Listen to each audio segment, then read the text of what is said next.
दोस्तों, मैं आरजे स्वस्ति आप सभी का अपने YouTube चैनल इंद्रधनुष पे स्वागत करती हूँ।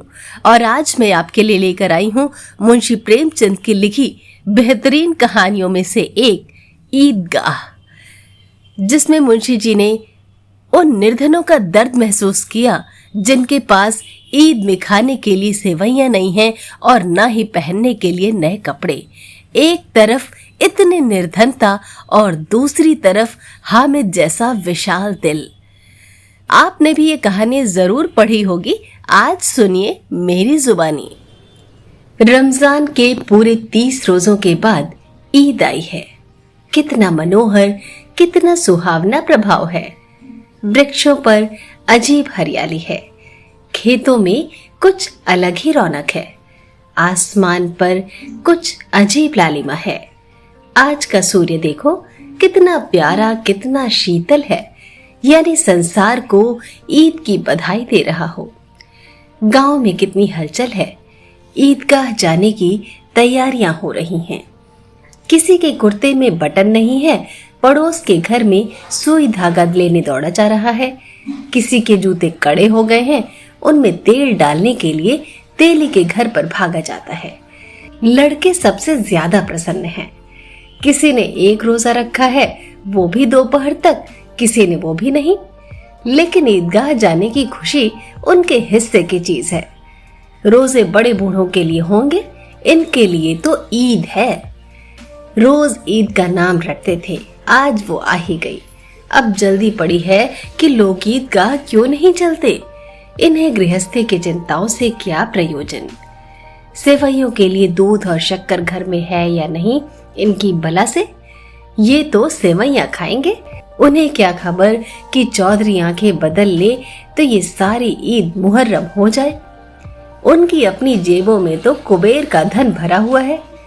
बार बार जेब से अपना खजाना निकाल कर गिनते हैं और खुश होकर फिर रख लेते हैं। और सबसे ज्यादा प्रसन्न है हामिद। वो 4-5 साल का गरीब सूरत दुबला पतला लड़का, जिसका बाप गत वर्ष हैजे की भेंट हो गया और माँ न जाने क्यों पीली होती होती एक दिन मर गई। अब हामिद अपनी बूढ़ी दादी अमीना की गोद में सोता है और उतना ही प्रसन्न है। उसके अब्बा जान रुपए कमाने गए हैं, बहुत सी थैलियां लेकर आएंगे। अम्मी जान अल्लाह मियाँ के घर से उसके लिए बड़ी बड़ी अच्छी चीजें लाने गई हैं, इसलिए हामिद प्रसन्न है। हामिद के पाँव में जूते नहीं हैं, सिर पर एक पुरानी धुरानी टोपी है जिसका गोटा काला पड़ गया है, फिर भी वो प्रसन्न है। अभागिन अमीना अपनी कोठरी में बैठी रो रही है। आज ईद का दिन, उसके घर में दाना नहीं। आज आबिद होता तो क्या इसी तरह ईद आती और चली जाती। इस अंधकार और निराशा में वो डूबी जा रही है। हामिद भीतर जाकर दादी से कहता है, तुम डरना नहीं अम्मा, मैं सबसे पहले आऊंगा, बिल्कुल न डरना। अमीना का दिल कचोट रहा है। गांव के बच्चे अपने अपने बाप के साथ जा रहे हैं। हामिद का बाप अमीना के सिवा और कौन है। उसे कैसे अकेले मेले में जाने दे। उस भीड़ भाड़ से बच्चा कहीं खो जाए तो क्या हो। नहीं, अमीना उसे यूं न जाने देगी। नन्ही सी जान 3 कोस चलेगा कैसे। पैर में छाले पड़ जाएंगे, जूते भी तो नहीं है, मांगे का ही तो भरोसा ठहरा। उस दिन फहीमन के कपड़े सिले थे, 8 आने पैसे मिले थे। उस अठन्नी को ईमान की तरफ बचाती चली आती थी इसी ईद के लिए, लेकिन कल ग्वालंसर पर सवार हो गई तो क्या करती। हामिद के लिए कुछ नहीं है तो 2 पैसे का दूध तो चाहिए ही। अब तो कुल 2 आने ही बचे हैं। 3 पैसे हामिद की जेब में, 5 अमीना के बटवे में। यही तो बिसात है और ईद का त्योहार। अल्लाह ही बेड़ा पार लगावे। धोबन और नाइन और मेहतरानी और चौड़ीहारिन सभी तो आएंगी। सभी को सेवैयां चाहिए। बच्चे को खुदा सलामत रखे, ये दिन भी कट जाएंगे।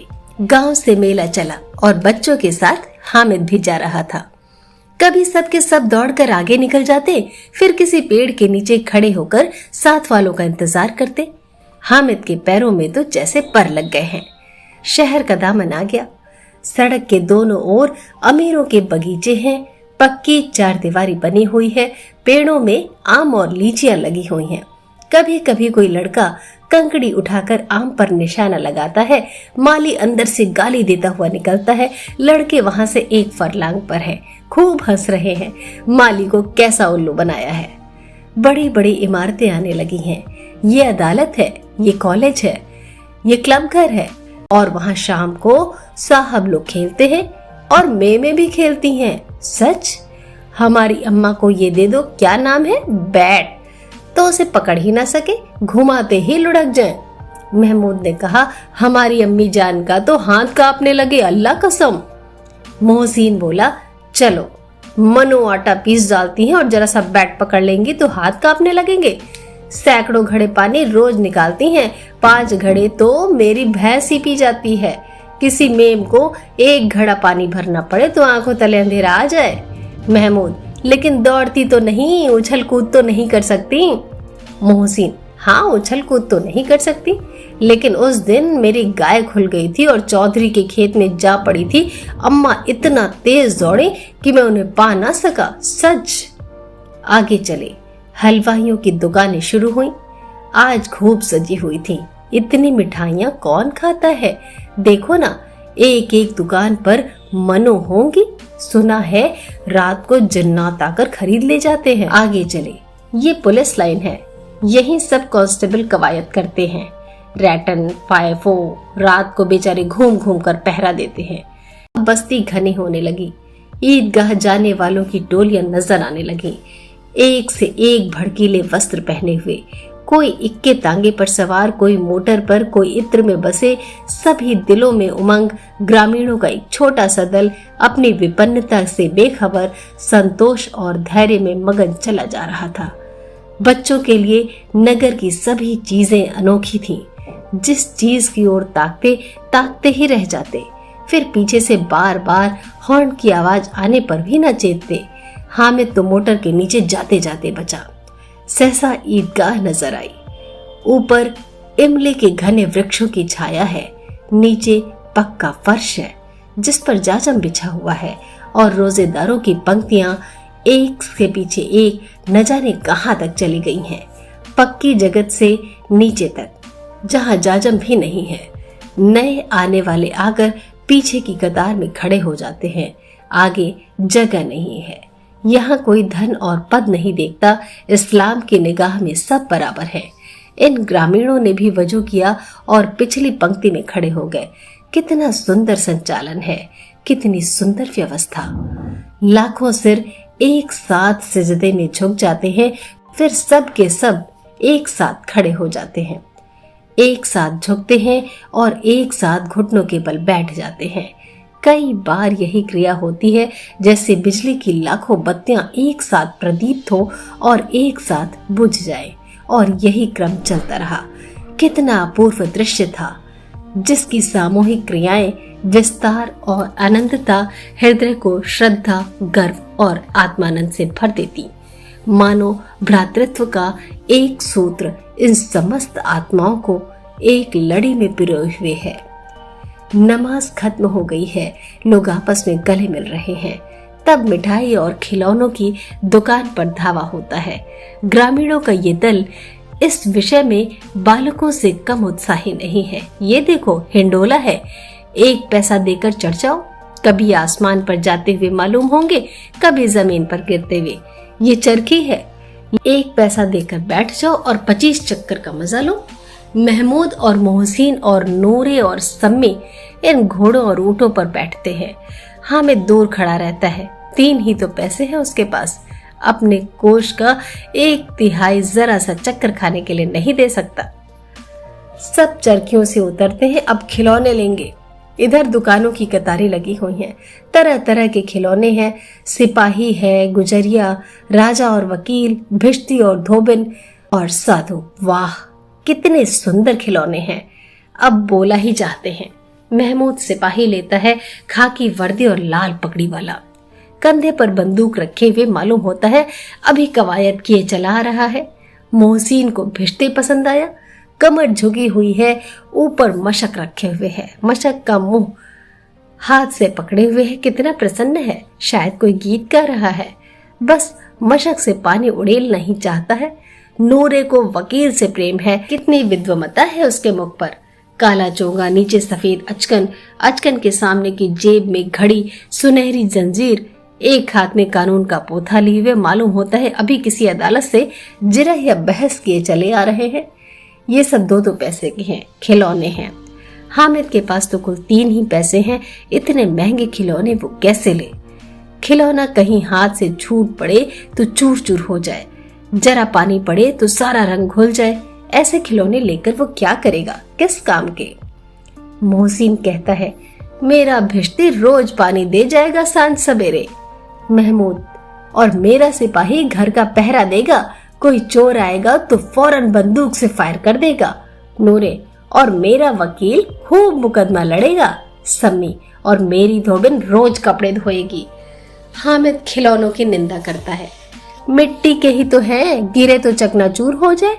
लेकिन ललचाई हुई आंखों से खिलौने को देख रहा है और चाहता है कि जरा देर के लिए उन्हें हाथ में ले सकता। उसका हाथ अनायास ही लपकते हैं, लेकिन लड़के इतने त्यागी नहीं होते, विशेषकर जब ये नया शौक है। हामिद ललचाता ही रह जाता है। खिलौने के बाद मिठाइयाँ आती हैं। किसी ने रिवड़ियाँ ली हैं, किसी ने गुलाब जामुन, किसी ने सोहन हलवा। मजे से खा रहे हैं। हामिद बिरादरी से पृथक है। अभागे के पास 3 ही पैसे हैं, क्यों नहीं कुछ लेकर खाता? ललचाई आंखों से सबकी ओर देखता है। मोहसिन कहता है, हामिद रेवड़ी ले जा, कितनी खुशबूदार है। हामिद को संदेह हुआ ये केवल क्रूर विनोद है। मोहसिन इतना उदार नहीं है, लेकिन ये जानकर भी उसके पास जाता है। मोहसिन दोने से एक रेवड़ी निकालकर हामिद की ओर बढ़ाता है। हामिद हाथ फैलाता है, मोहसिन रेवड़ी अपने मुंह में रख लेता है। महमूद, नूरे और सम्मी खूब तालियां बजा बजा कर हंसने लगते हैं और हामिद खिसिया जाता है। मोहसिन, अच्छा अब की जरूर देंगे हामिद, अल्लाह कसम ले जाओ। हामिद, रखे रहो, क्या मेरे पास पैसे नहीं हैं? सम्मी, 3 ही पैसे तो हैं, 3 पैसे में क्या क्या ले लोगे? हामिद, मिठाई कौन बड़ी नेमत है, किताब में कितनी बुराइयां लिखी हैं। मोहसिन, लेकिन दिल में कह रहे होगे मिले तो खा लें, अपने पैसे क्यों नहीं निकालते? महमूद, हम समझते हैं इसकी चालाकी, जब हमारे पैसे खर्च हो जाएंगे तो ये हमें ललचा ललचा कर खाएगा। मिठाइयों के बाद कुछ दुकानें लोहे की चीजों की, कुछ गिलट और कुछ नकली गहनों की। लड़कों के लिए यहाँ कोई आकर्षण न था। वे सब आगे बढ़ जाते हैं। हामिद लोहे की दुकान पर रुक जाता है। कई चिमटे रखे हुए थे। उसे ख्याल आया दादी के पास चिमटा नहीं है। तवे से रोटियां उतारती हैं तो हाथ जल जाता है। अगर वो चिमटा ले जाकर दादी को दे दे तो वो कितना प्रसन्न होंगी। फिर उनकी उंगलियां कभी न चलेंगी। घर में एक काम की चीज हो जाएगी। खिलौनों से क्या फायदा, व्यर्थ में पैसे खराब होते हैं। जरा देर ही तो खुशी होती है, फिर तो खिलौने को कोई आंख उठाकर भी नहीं देखता। चिमटा कितने काम की चीज है। रोटियां तवे से उतार लो, चूल्हे में सेक लो, कोई आग मांगने आए तो चटपट चूल्हे से आग निकाल कर उसे दे दो। अम्मा बेचारी को कहाँ फुर्सत है कि बाजार आए, और इतने पैसे ही कहाँ मिलते हैं। रोज हाथ जला लेती हैं। हामिद के साथी आगे बढ़ गए हैं। सबील पर सब के सब शरबत पी रहे हैं। देखो सब कितने लालची हैं। इतनी मिठाइयाँ ली, मुझे किसी ने एक भी ना दी। खाए मिठाइयाँ, आप मुंह सड़ेगा, फोड़े फुंसियाँ निकलेंगी, आप ही जबान चटोरी हो जाएगी। तब घर से पैसे चुराएंगे और मार खाएंगे। अम्मा चिमटा देखते ही दौड़ कर मेरे हाथ से ले लेंगी और कहेंगी, मेरा बच्चा अम्मा के लिए चिमटा लाया है, कितना अच्छा लड़का है। इन लोगों के खिलौने पर इन्हें कौन दुआएं देगा। बड़ों की दुआएं सीधे अल्लाह के दरबार में पहुंचती हैं और तुरंत सुनी जाती हैं। मेरे पास पैसे नहीं हैं, तभी तो मोहसिन और महमूद यूं मिजाज दिखाते हैं। मैं भी इनसे मिजाज दिखाऊंगा। खेल खिलौने और खाए मिठाइयाँ। मैं नहीं खेलता खिलौने, किसी का मिजाज क्यों सहूं। मैं गरीब सही, किसी से कुछ मांगने तो नहीं जाता। सबके सब खूब हंसेंगे कि हामिद ने चिमटा लिया है। हंसो मेरी बला से। उसने दुकानदार से पूछा, ये चिमटा कितने का है? दुकानदार ने उसकी ओर देखकर कहा, तुम्हारे काम का नहीं है जी। बिकाऊ है कि नहीं? बिकाऊ क्यों नहीं है? अरे यहाँ क्यों लाद लाए हैं? तो बताते क्यों नहीं? क्या पैसे का है? 6 पैसे लगेंगे। हामिद का दिल बैठ गया। ठीक ठीक 5 पैसे लगेंगे, लेना हो तो लो, नहीं तो चलते बनो। हामिद ने कलेजा मजबूत करके कहा, 3 पैसे लोगे? ये कहता हुआ वो आगे बढ़ गया कि दुकानदार की घुड़कियां न सुने, लेकिन दुकानदार ने घुड़कियां नहीं दी, बुलाकर चिमटा दे दिया। हामिद ने उसे इस तरह कंधे पे रखा मानो बंदूक है और शान से अकड़ता हुआ संगियों के पास आया। जरा सुने सब के सब क्या आलोचनाएं करते हैं। मोहसिन ने हंसकर कहा, ये चिमटा क्यों लाया पगले, इसे क्या करेगा? हामिद ने चिमटे को जमीन पर पटक कर कहा, जरा अपनी भिश्ती जमीन पर गिरा दो, सारी पसलियां चूर चूर हो जाएं बच्चों की। महमूद बोला, तो ये चिमटा कोई खिलौना है? हामिद, खिलौना क्यों नहीं है? अभी कंधे पर रखा, बंदूक हो गई, हाथ में ले लिया, फकीरों का चिमटा हो गया। चाहूं तो इससे मजीरे का काम ले सकता हूँ। एक चिमटा जमा दूं तो तुम लोगों के सारे खिलौनों की जान निकल जाए। तुम्हारे खिलौने कितने ही जोर लगाए, मेरे चिमटे का बाल भी बांका नहीं कर सकते। मेरा बहादुर शेर है चिमटा। सम्मी ने खंजरी ली थी, प्रभावित होकर बोला, मेरी खंजरी से बदलोगे? 2 आने की है। हामिद ने खंजरी की ओर उपेक्षा से देखा। मेरा चिमटा चाहे तो तुम्हारी खंजरी का पेट फाड़ डाले, बस एक चमड़े की झिल्ली लगा दी, ढब ढब बोलने लगी, जरा सा पानी लग जाए तो खत्म हो जाए। मेरा बहादुर चिमटा आग में, पानी में, आंधी में, तूफान में बराबर डटा खड़ा रहेगा। चिमटे ने सभी को मोहित कर लिया। अब पैसे किसके पास धरे हैं? फिर मेले से दूर निकल आए हैं। 9 कब के बज गए, धूप तेज हो रही है, घर पहुंचने की जल्दी हो रही है। बाप से जिद भी करे तो चिमटा नहीं मिल सकता। हामिद है बड़ा चालाक, इसीलिए बदमाश ने अपने पैसे बचा रखे थे। अब बालकों के 2 दल हो गए, मोहसिन, महमूद, सम्मी और नूरे एक तरफ, हामिद अकेला दूसरी तरफ। शास्त्रार्थ हो रहा था।